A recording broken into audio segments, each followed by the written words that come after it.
This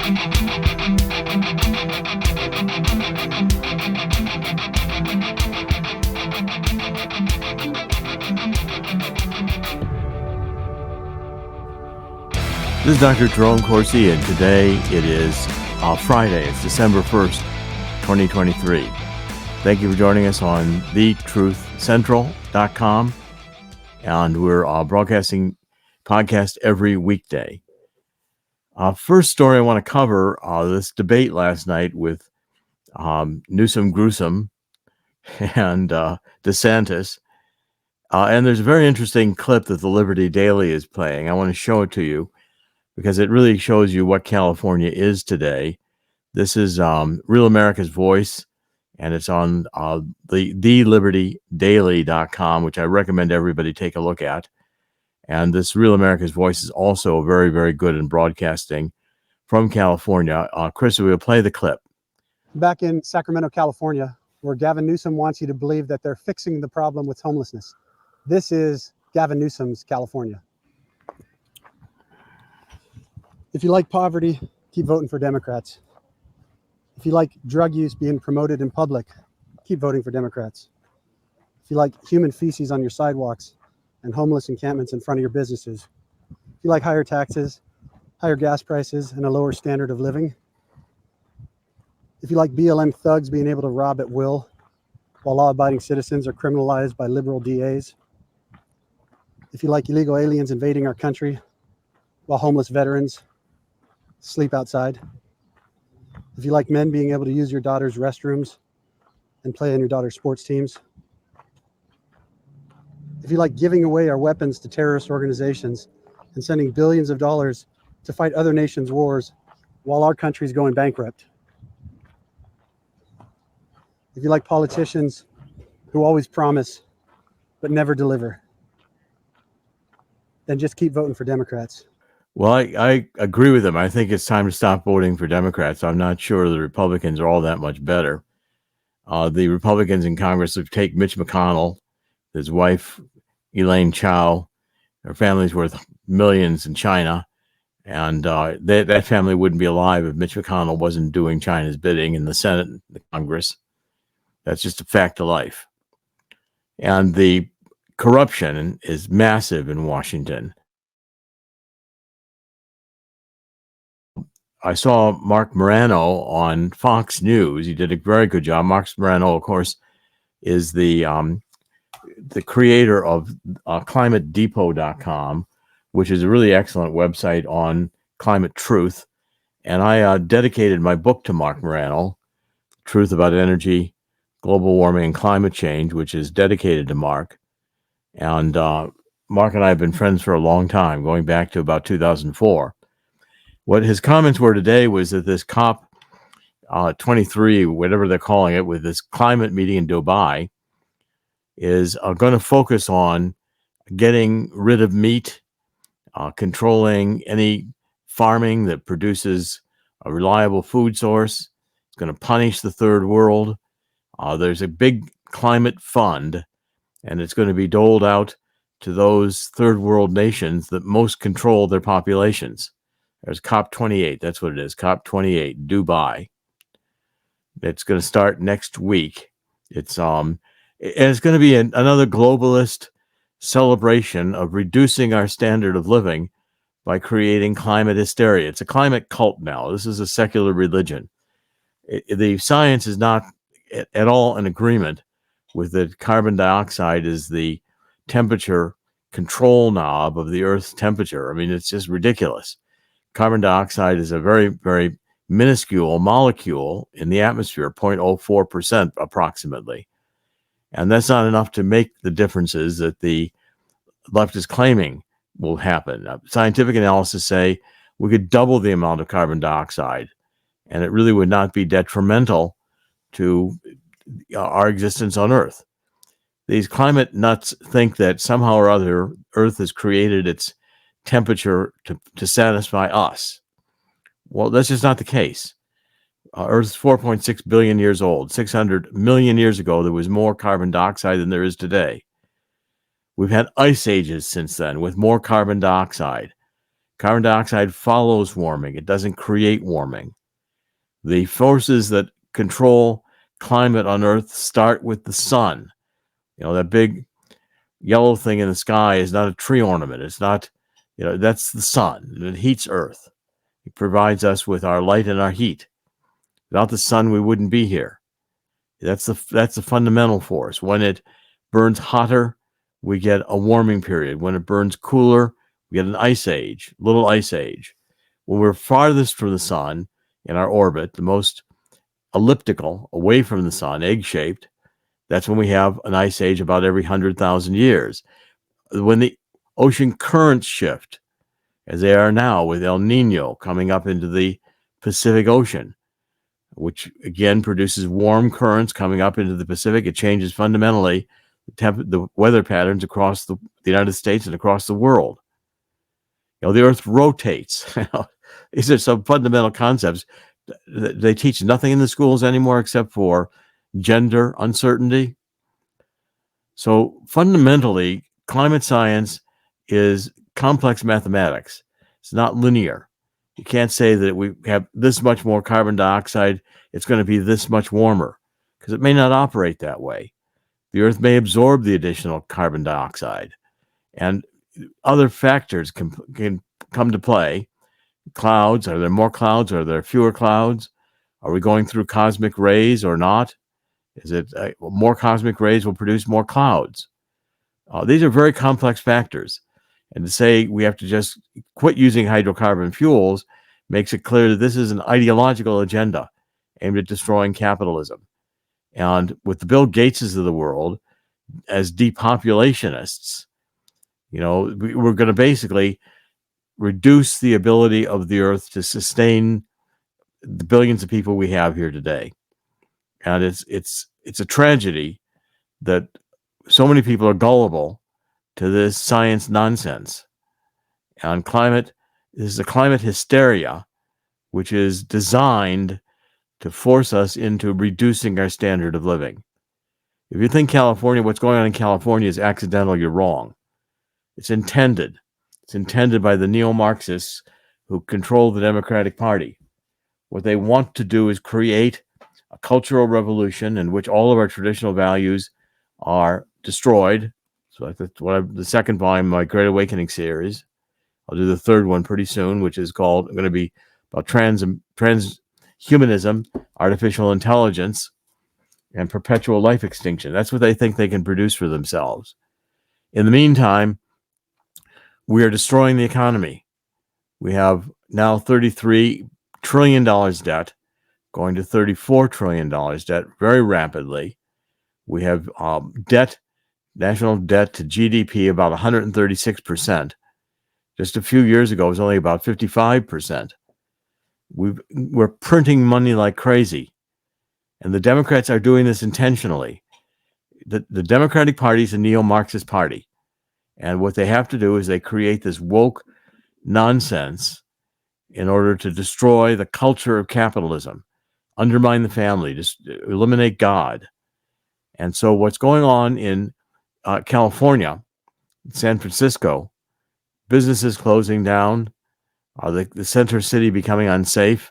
This is going to happen in democratic cities across the country because they intend to destroy America's vitality economically, thinking that you can't create their utopia of values, which are schizophrenic. Whatever gender you want to be, everybody has to accept it. There are no absolute values. Everything is subjective. Let's imagine a perfect world. And yes, thanks, Chris, for putting that on right now on the 800 number. We are going into an intentional collapse of the economy. And please, this book is free. It summarizes the economic issues. The coming global crash will create an historic gold rush. I've written this book with Dean Heskin, who's the head of Swiss America. Call Swiss America, 1-800-519-6268. 1-800-519-6268, and get a copy of this free book. Also talk to Swiss America. First-time customers can get up to $250. This Walking in Liberty $50. You go up to the top of our page and click the sponsors. Swiss America, you'll find this offer. Chris will show it on the screen in a minute. It's up to 250 of these coins. They're Walking Liberty half dollars. I have some right here. I'll show you what they look like in a minute. Old coin page here. That's what they look like. You can see the Walking Liberty half dollar. They're 50-cent pieces. They're beautiful coins. They're circulated. You get 250 of them. The silver in them is worth what Swiss America is offering them for. There's the offer. Just fill out the form, and Swiss America will talk to you.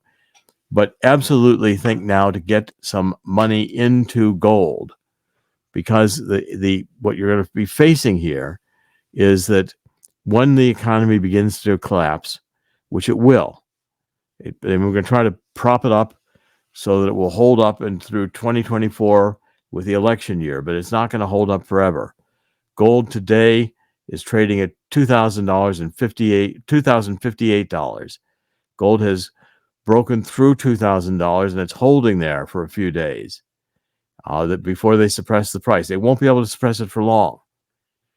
We're seeing Europe already collapsing economically, and Europe is intentionally destroying its ability to have cheap energy. One of the consequences of the Ukraine war is the Nord Stream pipelines now blown up.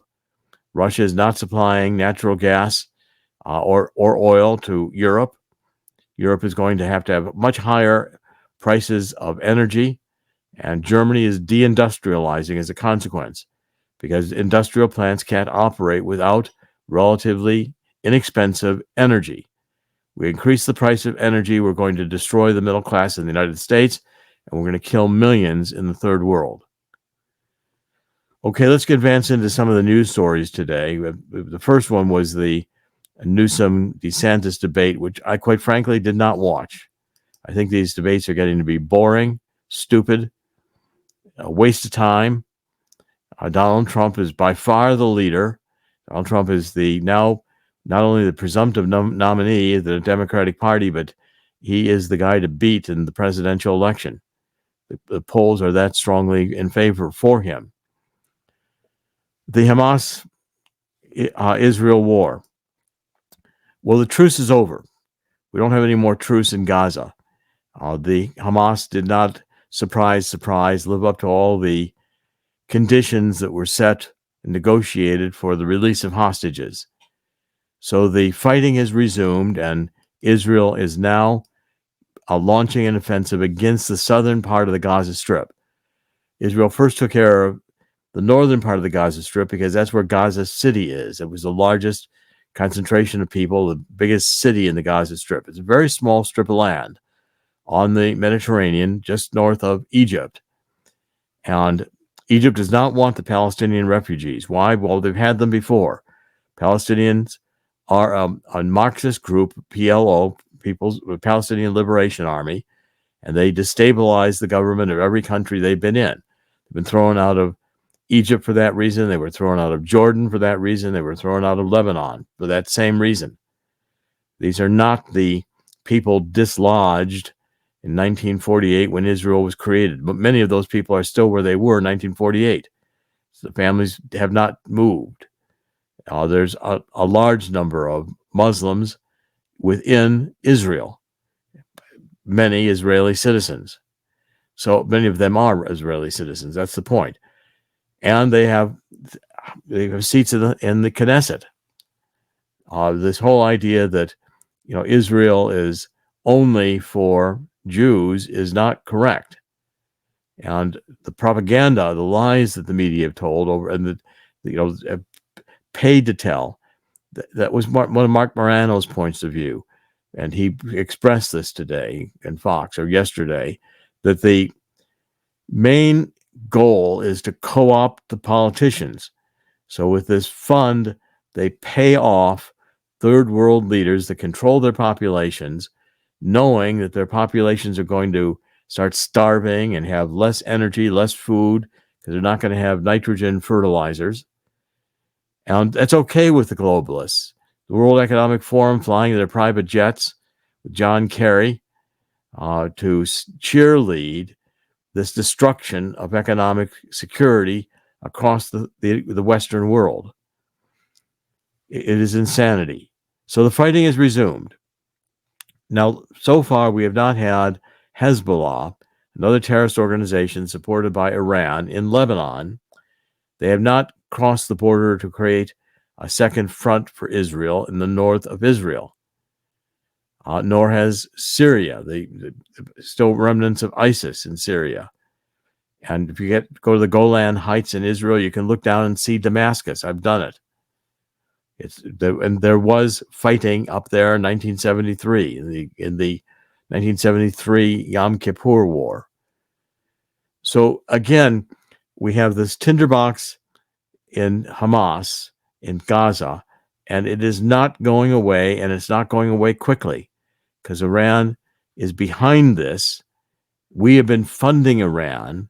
Biden has been, I mean, the enormous insanity of this Biden administration, which is saying we've got to transition to electric vehicles. Electric vehicles are sitting on car lots unbought. Nobody really wants them. People who want them already bought them. Those are the ideological convinced that they're saving the planet, despite the fact that these cars don't really work. The infrastructure isn't there. Go to a charging station, half the chargers don't work. Try to take one of these things in a cross-country tour, and you're going to be, hysterical every few hours. Where am I going to charge the thing? Because when it doesn't have electricity, it just sits there like a big, heavy lump and doesn't move. Batteries catch fire. When they have accidents, they cost thousands and thousands of dollars to repair. And they're just not efficient. Hydrocarbon fuels are not fossil fuels. We're not running out. The earth produces hydrocarbons on a natural basis. And I think in 2024, I'll put all my writings on this together and create a book on abiotic oil. Okay, so along with this story, I want to cover two more stories. Henry Kissinger died yesterday or the day before. Henry Kissinger is now gone. And his legacy, I met Henry Kissinger. He was at Harvard when I got there. He was leaving to go to the Nixon administration, 1968. But I've met him in New York and talked to him. And can't say we're friends or that he even recognized who I am necessarily.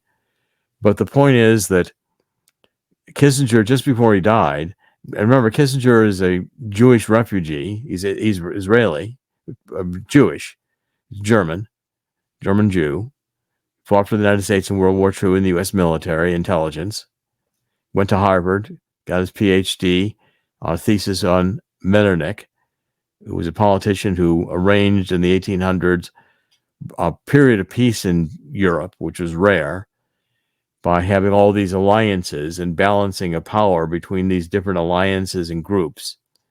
At any rate, just before he died, Kissinger lashed out against Hamas. He was rattled by seeing the celebrations in the streets of Berlin celebrating Hamas's attack on Israel on October 7th. Kissinger said it's a grave mistake to let in so many people of different cultures and religions and concepts because it creates a pressure group inside each company that does that. In other words, has these riots in favor of Hamas. Kissinger, he was German born. He fled Nazi Germany with his family in 1938. He went into the army. He became the architect of the American foreign policy during the Vietnam War. He opened the United States with Richard Nixon to China. He was globalist. And he thought in terms of global.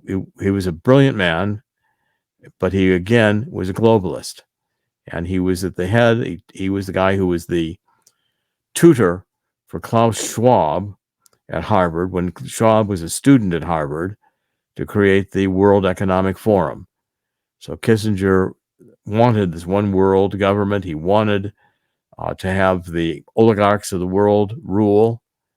He made millions of dollars advising nations and these oligarchs of the world how to advance themselves with more riches.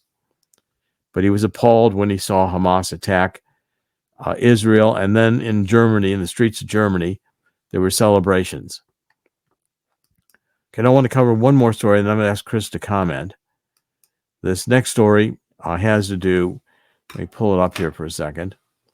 And it's also an international story. I want to cover the, hold on. So let me get to the page, truthcentral.com. Here we are. Okay, so Hungary is Orban, and Orban got my book, The Deep State, The Battle to Save Donald Trump as Presidency, which I think was published in, I think, 2000 and probably 17 or 18, was a bestseller. And it was translated into Hungarian. I have a copy of it. And Orban brought the book in Hungarian into the White House when Trump was president, and they discussed the book in the Oval Office. I got solid reports on that and know that they both shared that book when it was printed. Orban is now saying that it's premature for NATO to bring in Ukraine. And I think he's exactly right. So that Orban is against approving an additional $54 billion in long-term aid to Ukraine that's currently being proposed in the EU's budget. Again, he doesn't see it's. He knows it's going to be stolen, large part of it, in Ukraine. I think Ukraine's being kept open because the Bidens and others are using it as a money laundering hub. Probably CIA using it that way too. At any rate, the Department of Justice is going to do nothing to stop this corruption, which means the Department of Justice is in on it.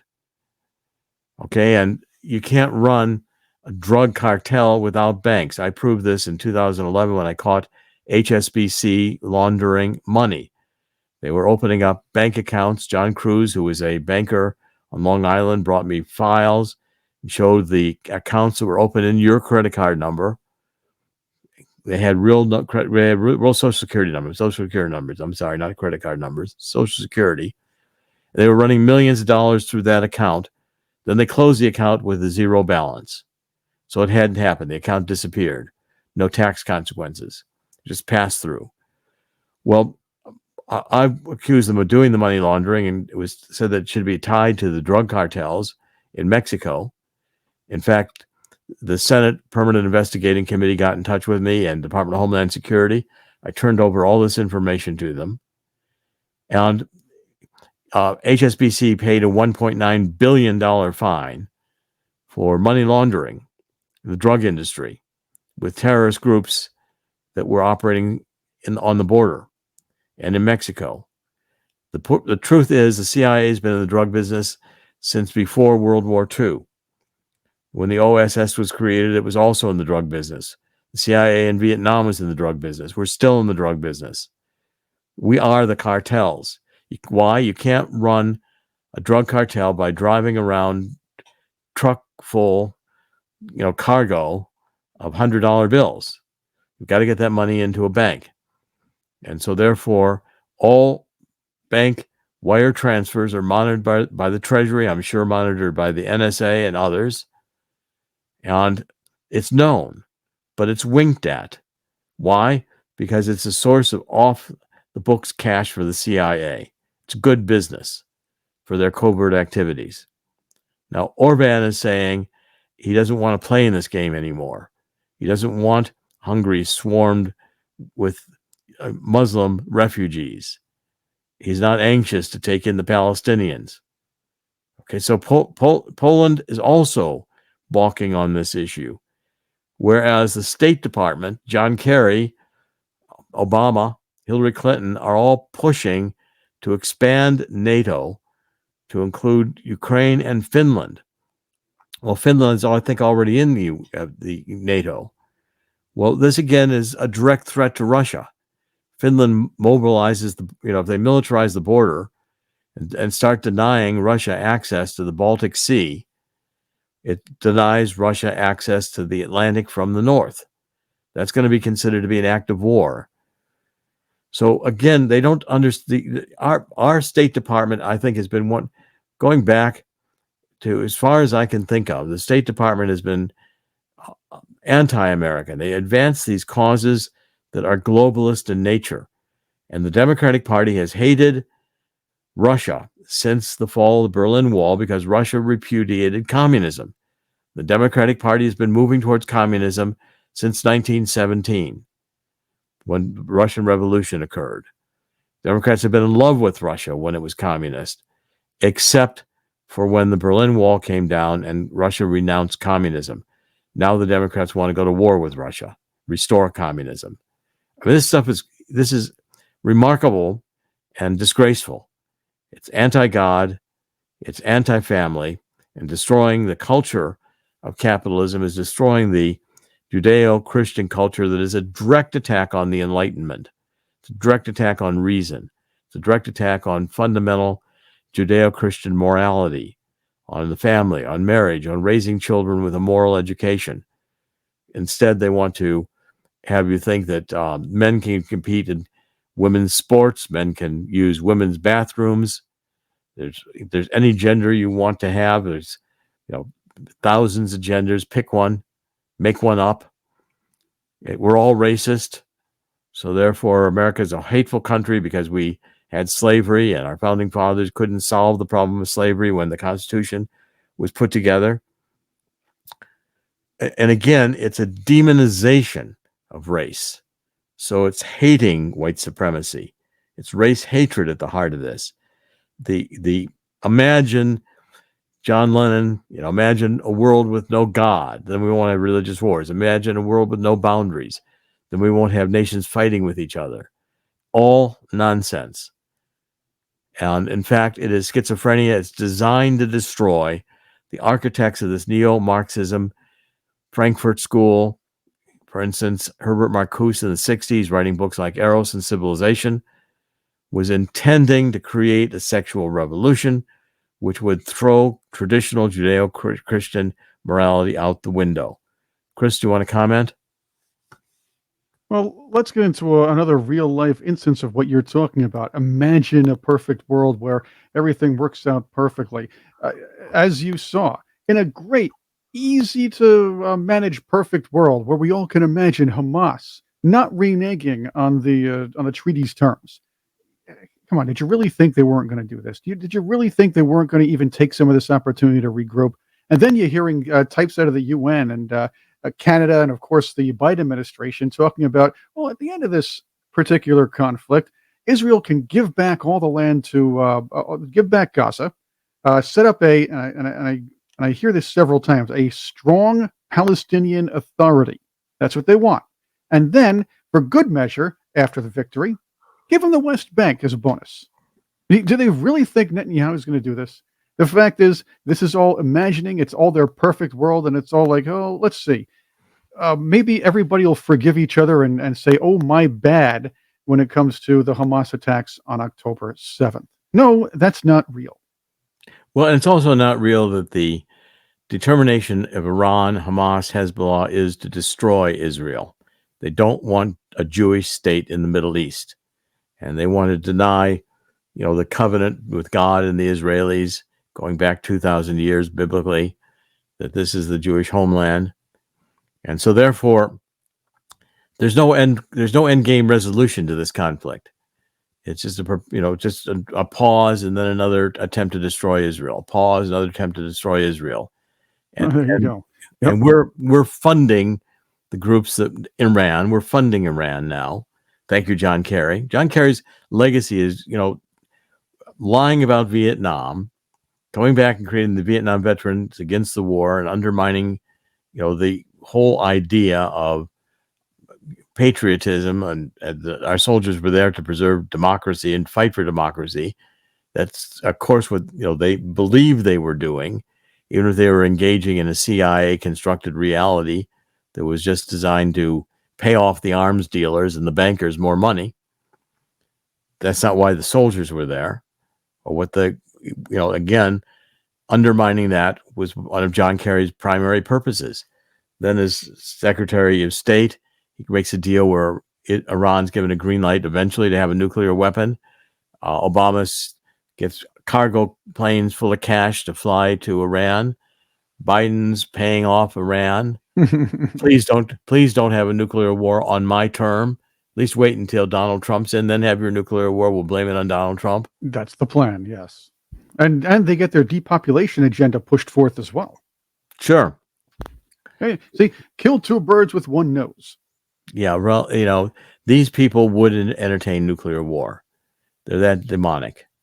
And that's one of the things that scares me. Let's cover a couple more stories before we run out of time here. Let's cover this story on India. I think it's an important story. What we're finding here in India is that India is now in a crisis because the monsoon's rains were not nearly as high or as significant as usual. So India, which relies on a lot of electricity that's generated by water, the hydroelectricity, is in a problem because India has about 150 reservoirs. And they monitor very closely how much water is in these reservoirs because they need to produce both hydroelectricity and they need the water for irrigation. Okay, so when you have a monsoon that is light, like it is right now, the volume of water stored in the 150 reservoirs monitored by India's Central Water Commission is 20% below the level of 2022, and it's 7% below the average for 2013 to 2022. Now, that's a problem because you have to have this mix of hydroelectricity and irrigation. And if the depletion were even more severe, it would have been a major crisis. Right now, India can manage it by cutting back on hydro generation of electricity and saving the water for agriculture. But the need to produce electricity, given this lowering of hydroelectric production with water, India's turned to coal. So India's use of coal has gone to record levels. They produced a seasonal record of use of electricity, of generation of electricity from coal. And this is, again, indication of India, yes, has increased their solar and their wind, but it's another indication that it just doesn't work because only coal is going to be reliable when you're dealing with a population that could starve if you don't keep enough of the water for irrigation. So what India is making clear is that they're going to use coal. And in fact, China is going to use coal. Now, this COP28 that's going to go on starting next week in Dubai is all going to be a ideological kabuki theater show, and dominated by climate hysterics with their narratives and their memes. And we're going to get all the stories coming out about how the earth is burning up. And I can read you some of the headlines that are going to come out or have come out already. They are hysterical, both in terms of their outright climate panic to produce fear, but they're also get pretty ridiculous when you take a look at them. I'm going to pull up a few of what they're saying. So what's happening? Why should the United States go through a major shift to wind and solar, which are going to reduce our standard of living? And the third world is going to be starving without the ability to use nitrogen fuels. And at the same time, the UN is going to be bribing leaders to look the other way and not worry about it. Okay, so the story's coming out. The progress in climate change has been too slow.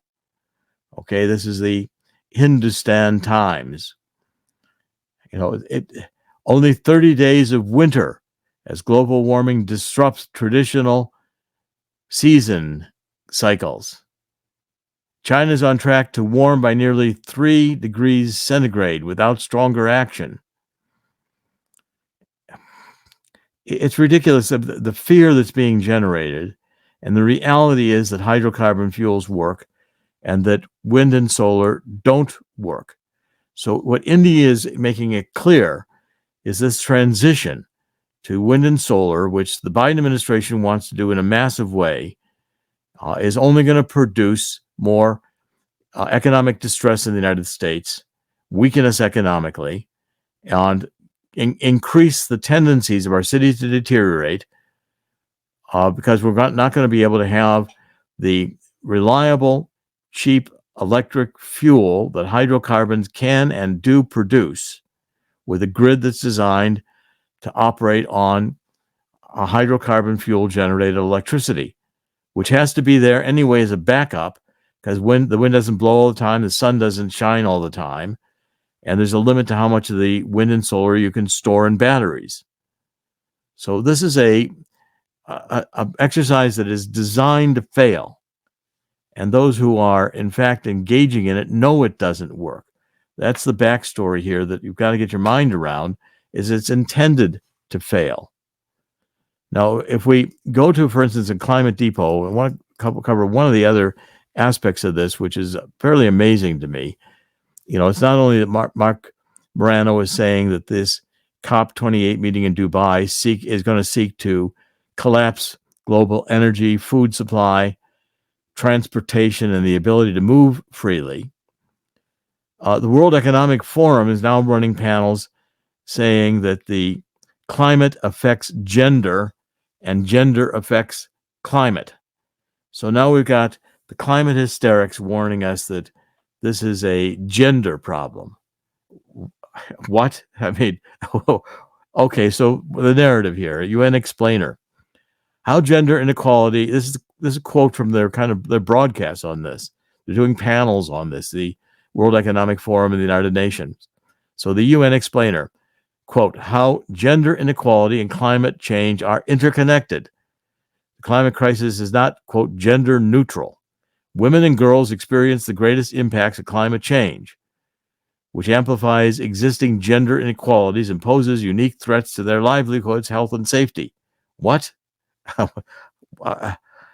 Okay, so the World Economic Forum and climate cult, they've just gone off the cliff.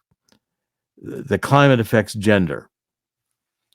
What they're doing is virtual signaling. They're saying, oh, well, we're part of the, we're not going to go against the woke. We're going to now merge woke and climate change, which makes it absolutely clear that climate change is not science. It's an ideological agenda that is part and packaged with the woke Neo-Marxism and running of this cultural revolution where if you dare to say climate science negates the fundamental fear that hydrocarbon fuels are going to generate so much carbon dioxide that we're all going to have global boiling. But listen, Hillary Clinton says women are the primary victims of climate change, and Ukraine is the prime example. I thought there was a war going on in Ukraine. Where's the climate change issue? Australia, their ambassador for women, claims climate change causes rape, exacerbates the risk of sexual and gender-based violence. How? How is that going to be the case? What's the link? Flashback to 2005. Men warm the globe, women feel the heat, group claims. The solution? Climate gender justice. Claim. Climate change causes more young girls to be raped. Girls had to walk farther to fetch water. Numbers of rapes more than doubled. Okay. So they actually have statistics. LA Times flashback. Climate change produces more crime. Study.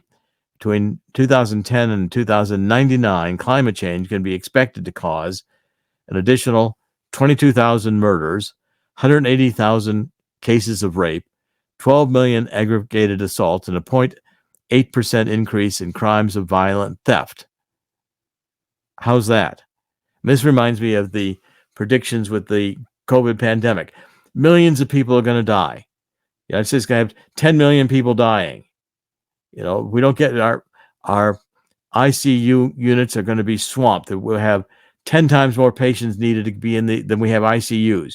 We've got to get incubators. We've got to get intubators, these machines that pump air into your lungs. We've got to get some of these fast. We need more. Got to all wear masks. Got to lock down. These are hysterical. I mean, how do you know there's going to be 180,000 more cases of rape by 2099? Sun Cycle 24, which just ended, was a very low sun cycle in terms of sunspot activity. Cycle 25 is setting out also to be problematic. There's good scientific evidence indicating that we could be into another sun minimum that could go on decades. If that's the case, we're going to go through global cooling between now and 2099. Now, how's that going to affect gender equality? I mean, is that are the trans? How does it affect the how does weather affect the transgenders? I mean, are we allowed to ask that question?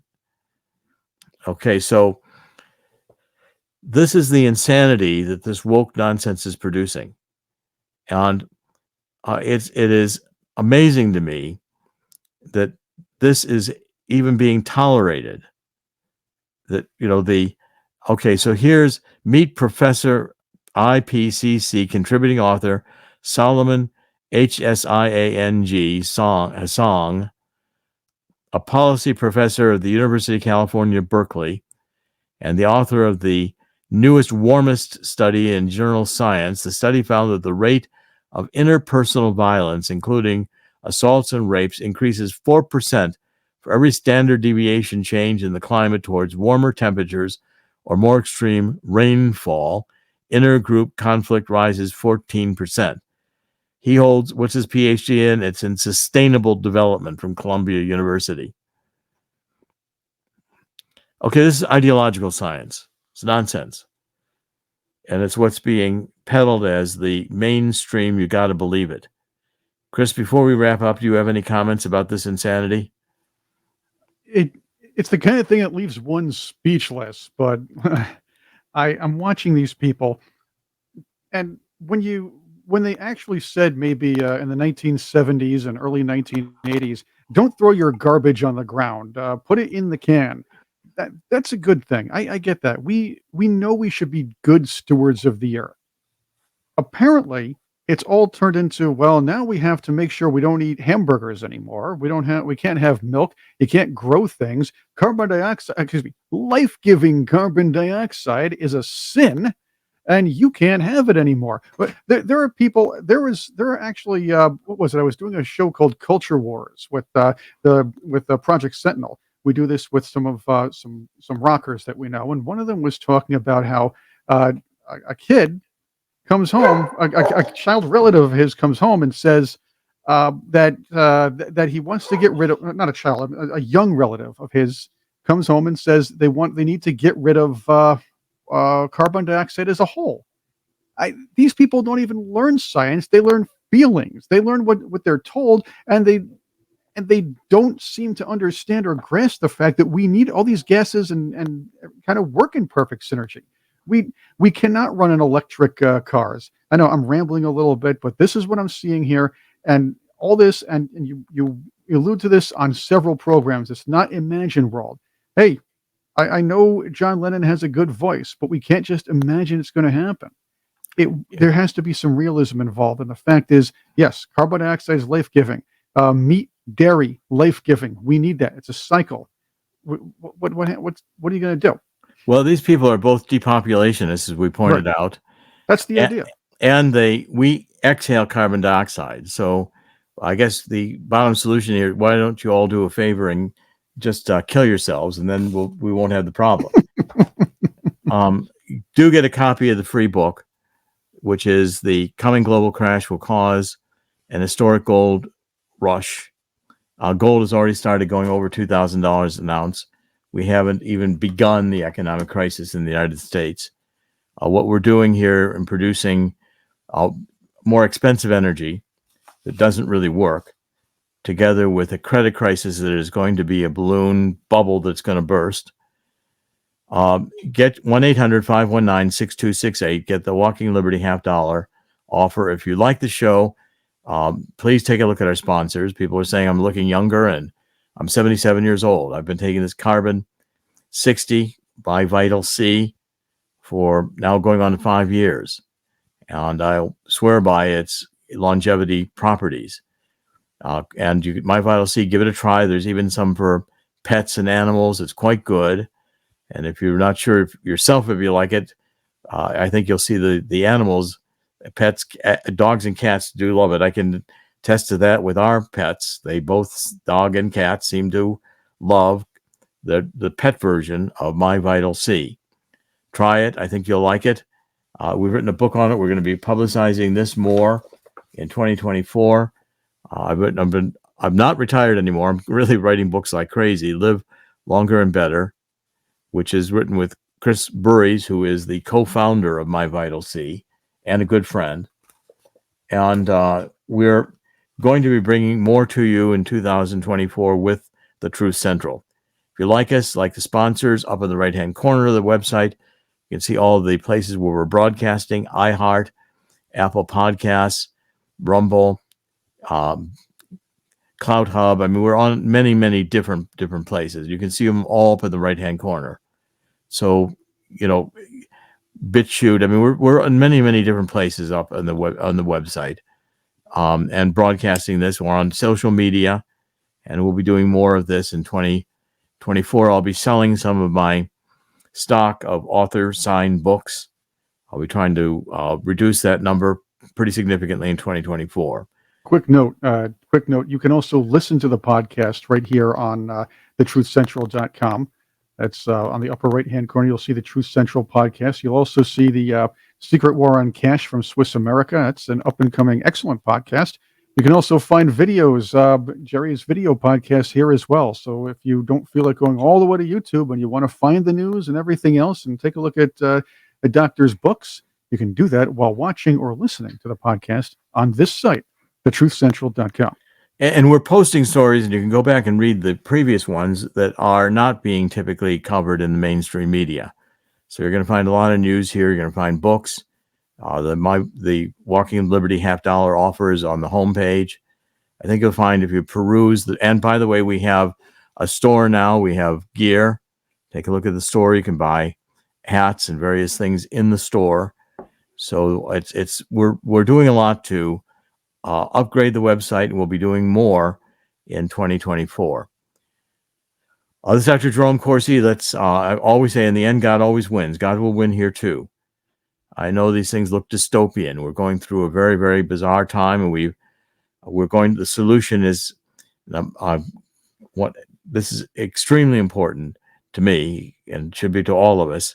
The solution is 2 Chronicles 7:14.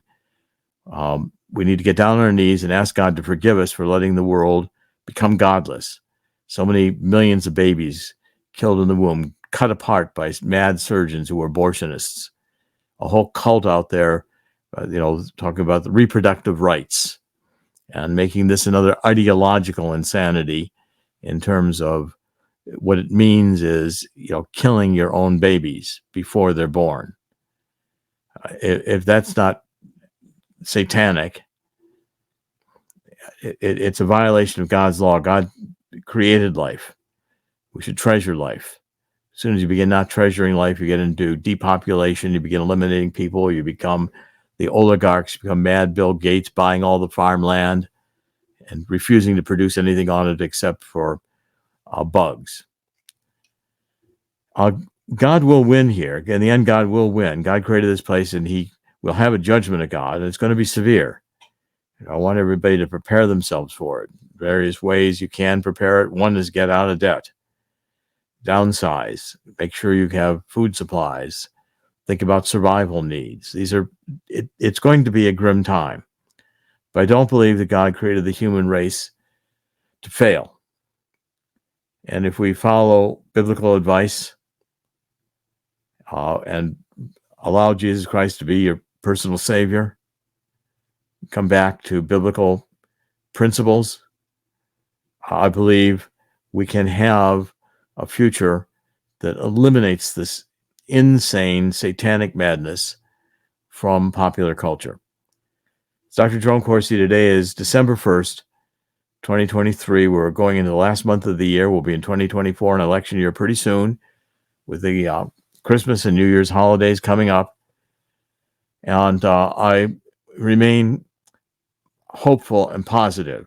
It's a tough time, but God doesn't put us through something we can't handle. And what we need to do is come back to God and seek divine guidance, which means humbling ourselves for the degree to which we have allowed ourselves and the world to deviate from God and God's law and God's purposes. Dr. Jerome Corsi on thetruthcentral.com. We will be back on Monday. We're broadcasting podcasts every weekday. Thank you for joining us. God bless.